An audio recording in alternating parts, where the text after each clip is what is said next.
जो बदलाव हमारे जीवन में आया, वास्तविक बदलाव, कई काम हम नहीं कर पाए, नहीं हमें जरूरत ही नहीं पड़ी, तो ये स्टडी मैंने एक दो रिसर्च पढ़ी ब्रिटेन की, जिसमें वो कहते हैं कि आपको जरूरत ही नहीं पड़ी रही चीजों को याद रखने की, तो याद रखने की आपकी आदत ही खत्म हो गई, इसकी वजह से भी प्रॉब्लम हो रही। तो क्या इस तरह का फिनोमिना हुआ, क्योंकि सब चीजें अभी खत्म नहीं हुई, अभी भी हम सर्टेन काइंड ऑफ डिसिप्लिन में ही रह रहे हैं। तो एक साइकोलॉजिस्ट होने के नाते आप इस समस्या को किस तरीके से डिफाइन कर रही है?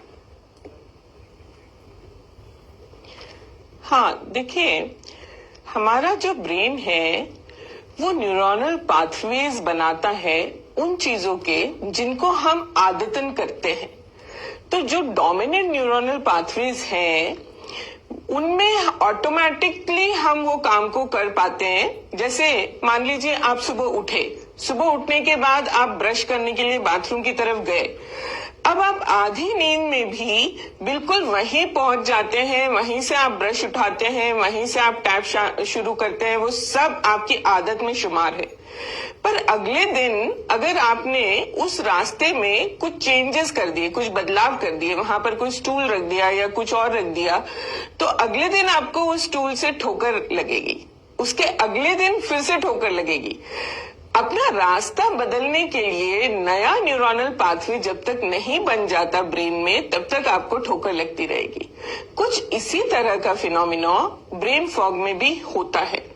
इसमें क्या होता है कि आप जैसे कह रहे हैं कि नॉर्मल रूटीन जो हमारा था उसमें हम सुबह उठते थे, एक हमारा जो दिनचर्या थी वो निश्चित दिनचर्या थी जिसमें हम एक काम करते थे, फिर दूसरा, फिर तीसरा, फिर चौथा।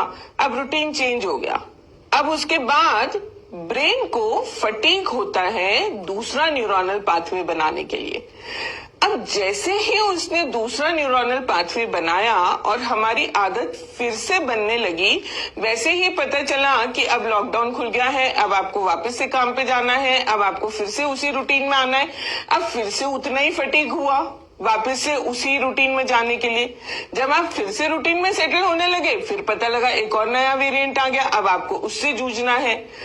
तो जो आदत की आप बात कर रहे हैं उसमें ये फिनोमिना हुआ जिसकी वजह से ब्रेन को फटीग हुआ।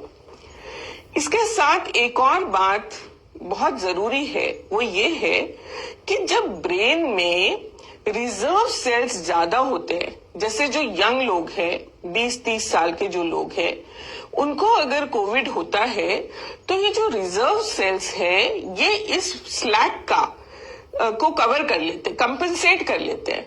पर जो ओल्डर पर्सन्स हैं उनमें वैसे भी नेचुरल डिमेंशिया सेट इन होने का थोड़ा सा वो प्रोन होते हैं 60-70 की एज के बाद, तो उनमें ब्रेन फॉग ज्यादा हो सकता है जी। ऐसे में जो मेन चीज है, हाँ जी जी बोले आप, वो ये हमें ध्यान रखना है। जैसे हम फिजिकल एक्सरसाइज पे ध्यान रखते हैं ना, बिल्कुल वैसे ही हमको अपने माइंड के लचीलेपन पे भी ध्यान रखना है। क्या हम नया सोच रहे हैं, नई बात कर रहे हैं, कोई हम पजल सॉल्व कर रहे हैं, कोई हम ऐसी नई चीज सीख रहे हैं। जो लोग कोरोना काल में भी एक्टिव रहे